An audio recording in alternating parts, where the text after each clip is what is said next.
दिल्लीत आपचा गड ढासळला. अरविंद केजरीवालांच्या पराभवावरून अण्णा हजारेंचं चारित्र्यावर बोट सगळंच सांगितलं. दिल्ली विधानसभा निवडणुकीचे अंतिम कौल आता हाती येऊ लागलेले आहेत. अशातच सकाळपासूनच आम आदमी पक्ष आणि भाजपमध्ये मोठ्या चुरशीचा सामना रंगताना दिसत असताना आम आदमी पक्षाला दिल्लीत मोठा धक्का बसलाय. आम आदमी पक्षाचे सर्वेसर्वा आणि माजी मुख्यमंत्री अरविंद केजरीवाल यांचा पराभव झाला आहे. भाजपचे परवेश वर्मा यांनी अरविंद केजरीवाल यांच्यावर मात केली आहे. दरम्यान अरविंद केजरीवालांच्या पराभवावर ज्येष्ठ समाजसेवक अण्णा हजारे यांनी पहिली प्रतिक्रिया देत थेट केजरीवालांच्या चारित्र्यावर बोट ठेवलंय. मी वेळोवेळी सांगत आलो आहे, जैसी करणी वैसी भरणी असा हा प्रकार आहे. अरविंद केजरीवाल हे सुरुवातीला जेव्हा माझ्या सोबत होते त्यावेळी ते फार चांगले होते. मात्र जेव्हा डोक्यात सत्ता, पैसा आणि दारूचं दुकान शिरतं त्यावेळी प्रत्येकाचा ऱ्हास होत जातो. पहिल्यापासून ते जसे राहिले होते तसेच राहिले असते तर आज सत्तेत असते. मी कायम त्यांना सल्ला देत आलोय की चारित्र्य जपलं पाहिजे.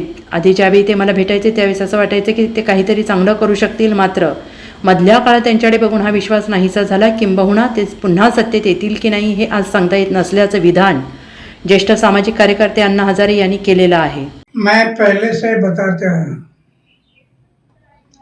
कि चुनाव लड़ते समय उम्मीदवार का आचार शुद्ध होना, विचार शुद्ध होना, जीवन निष्कलंक होना, जीवन में त्याग होना और अपमान करने की शक्ति होना, ये गुण अगर उम्मीदवार में है तो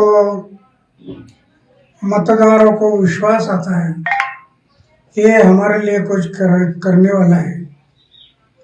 मैं बार बार बताते गया लेकिन उनके दिमाग में नहीं आया. और आखिर शराब के बारे में उन्होंने एक मुद्दा उठाया कि शराब की दुकान, उसमें शराब की बात क्यों आ गई? पैसा, धन और दौलत इसमें बह गया है. इस शराब के कारण वो बदनाम हो गया है. इसके कारण लोगों को भी एक मौका मिला कि ये चारित्र के बारे में बोलता है और दूसरे बारे में शराब की बात बता. मैं पहले से बताया है, आचार को शुद्ध रखो, विचार को शुद्ध रखो. वो उनके दिमाग में नहीं रहा और इसके कारण आज वो इलेक्शन में हार गए. कम वोटिंग हुई है. Bureau report SBN Marathi, Delhi.